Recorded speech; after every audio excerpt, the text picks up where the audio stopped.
আসাম শ্বাসরুদ্ধকর সৌন্দর্য, বৈচিত্র্যময় সংস্কৃতি এবং সমৃদ্ধ ইতিহাসের একটি দেশ। কিন্তু এর সমস্ত আকর্ষণের মধ্যে একটি স্থায়ী সমস্যা রয়েছে, এডুকেশন, শিক্ষা। এখানে অনেকের জন্য একটি উল্লেখযোগ্য চ্যালেঞ্জ রয়ে গেছে। কেন তা? আসামের শিক্ষাগত সংগ্রামের পিছনের গল্পটি আজকের এই ভিডিওতে আমরা আলোচনা করব। ভারতের অন্যতম সম্পদ সমৃদ্ধ রাজ্য হওয়া সত্ত্বেও আসাম তার শিক্ষা ব্যবস্থায় একাধিক চ্যালেঞ্জের মুখোমুখি। ইনফ্রাস্ট্রাকচার থেকে অ্যাক্সেস যোগ্যতা এবং এমনকি সামাজিক কারণগুলির জন্য বেশ কয়েকটি বিষয় মানব সম্পন্ন শিক্ষাকে অনেকের কাছে স্বপ্ন পরিণত করে। The state of education in Assam.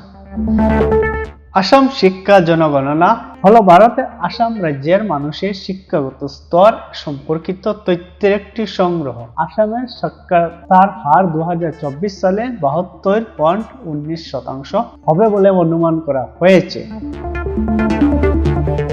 2011 সালে ছিল আসামের সাক্ষরতার হার ছিল 72.20। এখানে এমন কিছু পার্থক্য দেখা যায়নি, যদিও শহরি এলাকায় একটু ভালো থাকা সত্ত্বেও গ্রামীণ আসাম দুর্বল তালিকাভুক্তির হার, উচ্চ জোরে পড়ে যাওয়ার হার এবং লিঙ্গ যদিও শহরে এলাকায় আশাজনক সংখ্যা দেখায় একটু ভালো। গ্রামীণ আসাম দুর্বল তালিকাভুক্তির হার, উচ্চ জোরে পড়ার হার এবং লিঙ্গ বৈষম্য নিয়ে লড়াই করছে। High drop out rates and gender disparity challenge in Assam education system. আমাদের এই আসাম এডুকেশন যে সিস্টেমের মধ্যেই এটা একটা গড়বড় আছে। গ্রামীণ আসামে অনেক স্কুলে বেসিক ইনফ্রাস্ট্রাকচার, ক্লাসরুমস, ভিড়, কার্যকরী টয়লেটের অভাব এবং বিশুদ্ধ পানীয় জলের অ্যাক্সেস একটি প্রধান উদ্বেগের বিষয়। দুর্বল ইনফ্রাস্ট্রাকচার সরাসরি শিক্ষার গুণমান এবং ছাত্র ধরে রাখার উপর প্রভাব ফেলে। এরকম স্কুলে কে তোমার একটা ভালো ঘর থাকে, একটা খারাপ যদি ঘর থাকে, তুমি অবভিয়াসলি তুমি ভালো যে ঘর যেটা এসি যেটার মধ্যে লাগা আছে তুমি এটার মধ্যেও থাকবার চেষ্টা করবে, রাতের বেলা হয় ইয়া দিনের বেলা। এটা ছাত্রের মধ্যে একটা খারাপ প্রভাব ফেলে। Teacher shortage and training. Assam যোগ্য শিক্ষকের তীব্র ঘাটতিতে ভুগছে। অনেক স্কুলে অপ্রশিক্ষিত বা অযোগ্য কর্মী রয়েছে। পয়সা দিয়ে मंत्री मिनिस्टरेर एमएलए रिश्तेदार आप जो भी बोल सकते हो, पैसा देके टीचर का नौकरी ले लिया बस। अनेक स्कूले अप्रशिक्षित বা অযোগ্য কর্মী রয়েছে এবং একজন শিক্ষক প্রায় একাধিক ক্লাসের জন্য দায়ী। সঠিক শিক্ষক ছাত্র অনুপাতের এই অভাব কার্যকর শিক্ষাদানে বাধা দেয়। ভারতে আদর্শ ছাত্র শিক্ষক অনুপাতটি শিক্ষার অধিকার আইন 2009 বর্ণিত হয়েছে। এটি প্রাথমিক বিদ্যালয়ের জন্য সর্বোচ্চ 30 জনের মধ্যে একজন, গ্রেড 1 to 5 35 জনের মধ্যে একজন, উচ্চ প্রাথমিক বিদ্যালয়ের জন্য বাধ্যতামূলক করে গ্রেড 6 to 8।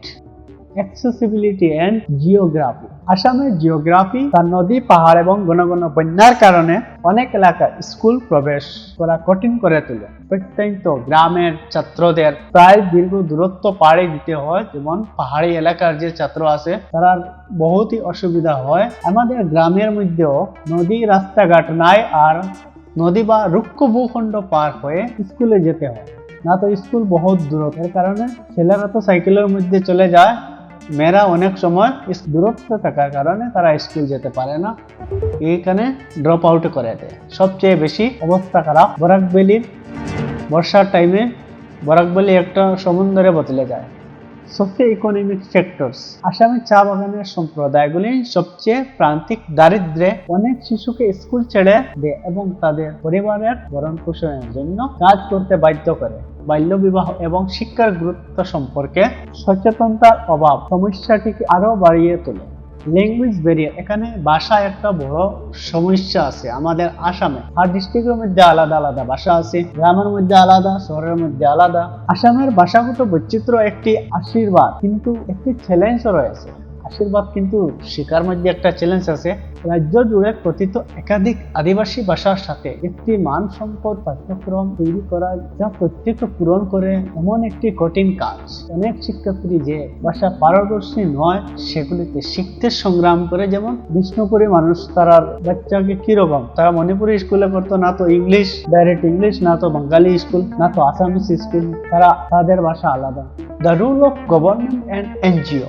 কয়েক বছর ধরে সরকার মিড ডে মিল প্রোগ্রাম এবং মেয়েদের জন্য সংখ্যালঘু ছাত্রদের জন্য বৃত্তির মতো স্কিম চালু করেছে। প্রথম এবং অক্ষয় পাত্রের মতো এনজিওগুলিও শিক্ষার ব্যবধান পূরণে গুরুত্বপূর্ণ ভূমিকা পালন করেছে। এই প্রচেষ্টাগুলি একটি পার্থক্য তৈরি করেছে, কিন্তু চ্যালেঞ্জগুলি এখনো স্মরণীয়। তাহলে আসাম কিভাবে এই বাধাগুলি অতিক্রম করতে পারে এবং কিছু মূল পদক্ষেপ রয়েছে। ইমপ্রুভিং ইনফ্রাস্ট্রাকচার, প্রতিটি বিদ্যালয়ে যথাযথ শ্রেণীকক্ষ, টয়লেট এবং বিশুদ্ধ পানি নিশ্চিত করে।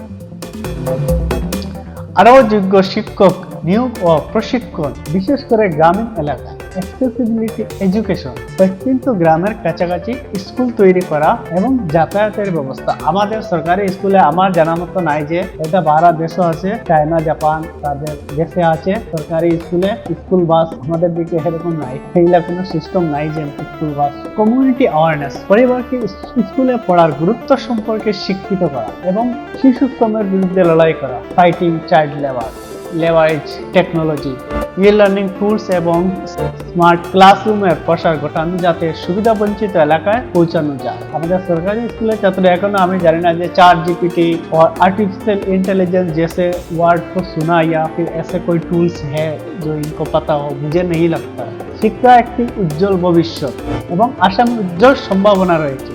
সরকার, এনজিও এবং আসামের সম্মিলিত প্রচেষ্টায় সবার জন্য মানসম্পন্ন শিক্ষার স্বপ্ন বাস্তবে পরিণত হতে পারে। শিক্ষার উন্নতি বিষয়ে अपना चिंता भावना के let us know in the comments below. नीचे दिए गए कमेंट बॉक्स में आप अपनी राय दीजिए। आप शिक्षा के बारे में, एजुकेशन के बारे में क्या सोचते हो? क्या आप असम में एजुकेशन, अच्छे एजुकेशन बनाना चाहते हो? तो इस वीडियो को ज्यादा से ज्यादा शेयर करना और अपने बच्चों को अच्छे से स्कूल भेजना, पढ़ाई करवाना। দেখার জন্য আপনাকে ধন্যবাদ। আপনি যদি এই ভিডিওটি অন্তর্দৃষ্টিপূর্ণ বলে মনে করেন, তাহলে শিক্ষা, সামাজিক সমস্যা এবং উন্নয়ন সম্পর্কিত আরো বিষয়গুলির জন্য আমাদের চ্যানেলে লাইক, শেয়ার এবং সাবস্ক্রাইব করতে ভুলবেন না। পরবর্তী ভিডিওতে দেখা হবে। জয় হিন্দ, থ্যাংক ইউ।